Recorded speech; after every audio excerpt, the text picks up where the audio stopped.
الحمدللہ رب العالمین والصلاة والسلام علی سید الانبیاء والمرسلین اما بعد فاعوذ باللہ من الشیطان الرجیم بسم اللہ الرحمن الرحیم۔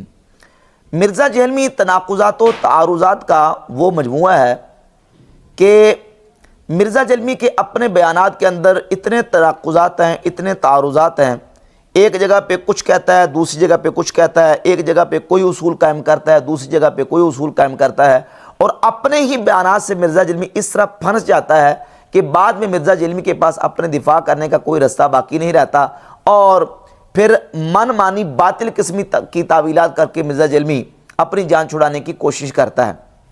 چشتی رسول اللہ والا ایک جھوٹا واقعہ جس کی بنیاد پہ مرزا جہلمی نے بہت زیادہ چورن بیچنے کی کوشش کی ہے۔ مرزا جہلمی نے اس سلسلہ میں بہت سارے تناقضات اور بہت ساری مرزا جہلمی نے تضاد بیانی کا مظاہرہ کیا ہے۔ اسی واسطے مرزا جہلمی جب پھنس جاتا ہے تو پھر اس کے پاس کوئی جواب نہیں ہوتا۔ ایک قادیانی نوجوان نے مرزا جہلمی سے سوال کیا، اور اس کا سوال اصولی طور پہ ایک معقول سوال تھا، اور وہ سوال یہ تھا کہ مرزا صاحب، آپ یہ کہتے ہیں کہ یہ جو دیوبندی اور بریلوی ان کے علماء اور اکابرین نے اپنی کتابوں کے اندر گستاخانہ عبارات لکھی ہیں، اور انہوں نے ختم نبوت پہ ڈاکہ مارا ہے، یہ ختم نبوت کے ڈاکو ہیں۔ تو اگر یہ ختم نبوت کے ڈاکو ہیں تو اس بنیاد پہ، چونکہ ختم نبوت کا ڈاکو تو کافر ہوتا ہے، اس بنیاد پہ ان کو کافر ہونا چاہیے اور ان کو مسلمان نہیں سمجھنا چاہیے۔ جبکہ دوسری طرف آپ کا بیان دیکھتے ہیں تو آپ یہ کہتے ہیں کہ ہم ان کو مسلمانوں کی طرح ٹریٹ کریں گے، ان کے پیچھے نمازیں پڑھنے کو جائز سمجھتے ہیں، ان کو چندہ دینے کو جائز سمجھتے ہیں، اور جب قادیانیوں کی بات آتی ہے تو آپ یہ کہہ کے فوراً پتلی گلی سے نکل جاتے ہیں کہ قادیانی جو ہے نا ہمارے نزدیک کافر ہے، وہ ختم نبوت کے ڈاکو ہیں۔ اگر قادیانی ختم نبوت کے ڈاکو ہیں، وہ کافر ہیں، اور تمہارے بیان کے مطابق کسی کو گستاخ رسول کہنا، یہ اس کو کافر کہنا ہے۔ اور معذرت کے ساتھ اس وقت مسلمانوں کو کافر یہی لوگ بنا رہے ہیں۔ جب کہہ رہے ہیں یہ گستاخ رسول ہیں تو کافر ہی کہہ دیا نا، جب کہہ دیا یہ مشرک ہیں تو کافر ہی کہہ دیا۔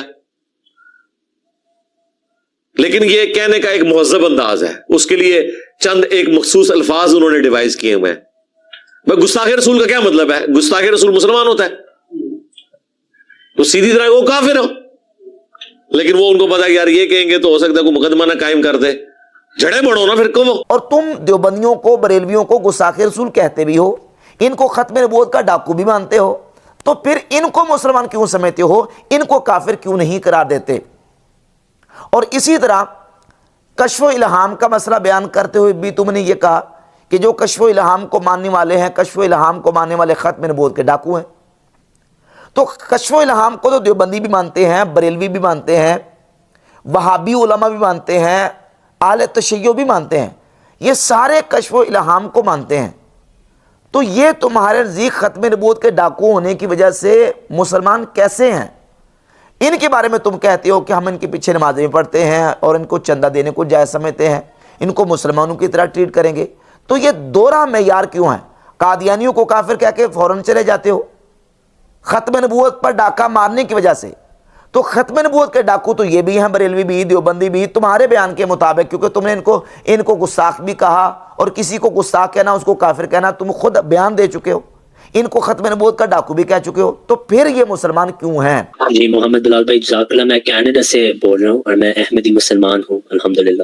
تو میرا سوال محمد علی مرزا صاحب سے یہ ہے کہ کسی کو گستاخ رسول صلی اللہ علیہ وسلم کہنا گویا اس کو کافر کہنا ہے، اور خود محمد علی مرزا صاحب نے بریلوی دیوبندی بزرگوں کی نبی صلی اللہ علیہ وسلم کی شان میں گستاخی ثابت کی ہے، لیکن پھر بھی یہ سب محمد علی مرزا صاحب کے نزدیک مسلمان کیسے ہیں؟ اور اسی سوال میں یہ ہے کہ خاتم النبیین کی آیت بقول محمد علی مرزا صاحب قرآن کی نص صریح سے ثابت ہے کہ وحی اور الہام کا دروازہ بند ہے، اور جو بھی یہ دعویٰ کرے وحی الہام کا وہ منکر ختم نبوت ہے۔ لیکن خود محمد علی مرزا صاحب تسلیم کرتے ہیں کہ شیعہ، بریلوی، دیوبندی، اہل حدیث اپنے بزرگوں پہ الہام کے قائل ہیں، یعنی ختم نبوت کے منکر ہیں۔ تو اب نص صریح کے خلاف جانا بقول محمد علی مرزا صاحب، کیا یہ سب جو کہ اس آیت کے منکر ہیں کافر نہیں؟ اب مرزا جہلمی نے اس سوال کے جواب میں یہ کہا کہ ہم عبارات کو گستاخانہ اور کفریہ کہتے ہیں، لیکن ہم ان شخصیات کو نہیں کہتے کیونکہ وہ ہمارے سامنے نہیں ہیں۔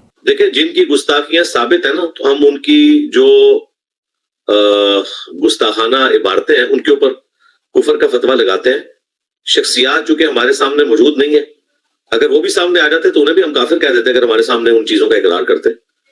خود مفتی حنیف قریشی صاحب نے بھی مانا ہے کہ اگر یہ ہمارے سامنے بزرگ ہوتے ہم ان سے پوچھتے، اگر وہ توبہ نہ کرتے تو ہم ان پہ فتویٰ دیتے. یہ جواب دیا. سوال یہ پیدا ہوتا ہے کہ مرزا غلام قادیانی تمہارے نزدیک کافر ہے کہ نہیں؟ اگر وہ کافر ہے تو کیا وہ تمہارے سامنے موجود ہے، یا اس کو اگر کافر کہتے ہو تو کس بنیاد پہ کافر کہتے ہو؟ رہ گئی بات یہ کہ تم نے یہ کہا کہ ہو سکتا کہ انہوں نے توبہ کر لی ہو. اشرف علی تھانوی کے بارے میں تو تم نے یہ صراحتاً کہا ہے کہ اشرف علی تھانوی نے توبہ نہیں کی. نسے تو چشتی رسول اللہ پارٹی، تھانوی رسول اللہ پارٹی، تسی ختم نبوت پہ کام کرنا ہے. غلام احمد قادیانی دجال کو تو لوگ دجال سمجھ رہے ہیں، اور تمہارے بزرگوں نے جو اپنے ناموں کے کلمے پڑھوائے انہوں نے بزرگی بھی ساتھ اویل کی ہے، اس لیے میں انہیں بڑا مجرم سمجھتا ہوں. اور اگر تم سمجھتے ہو کہ انہوں نے نہیں کیا تو جنہوں نے کتابیں چھاپی اور جنہوں نے ان کا جھوٹا دفاع کیا وہ بھی اس کے اندر شامل ہے. چشتی رسول اللہ کا دفاع اشرف علی تھانوی نے بھی کیا ہے، مرتے دم تک اس نے 1944 میں وہ مرا ہے، اس نے توبہ نہیں کی. اشرف علی تھانوی نے چشتی رسول اللہ کا بھی دفاع کیا. اشرف علی تھانوی نے تھانوی رسول اللہ کا، اشرف علی رسول اللہ کا بھی دفاع کیا. خود مرزا جلمی نے اپنے بیانات میں یہ مانا، یہ بات مانی مرزا جلمی نے کہ اشرف علی تھانوی دیوبندیوں کے بڑے عالم نے چشتی رسول اللہ کا بھی دفاع کیا، اشرف علی رسول اللہ کا بھی دفاع کیا. اور اس دفاع میں، چشتی رسول اللہ کے دفاع میں پوری کتاب لکھی السنت الجلیہ، یہ پوری کتاب لکھی ہے اشرف علی تھانوی نے.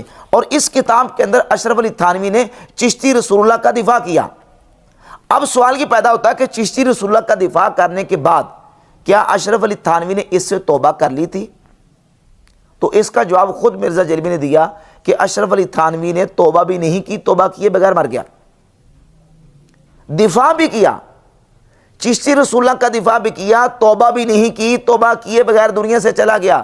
اور اسی اشرف علی تھانوی کے بارے میں مرزا جلمی نے اشرف علی دجال بھی کہا، چشتی دجال کے لفظ بھی بولے. ایک جگہ پہ چشتی دجال کہتا ہے، اشرف علی دجال کہتا ہے، اور دوسری جگہ پہ کہتا ہے کہ میں نے کبھی اشرف علی دجال نہیں کہا.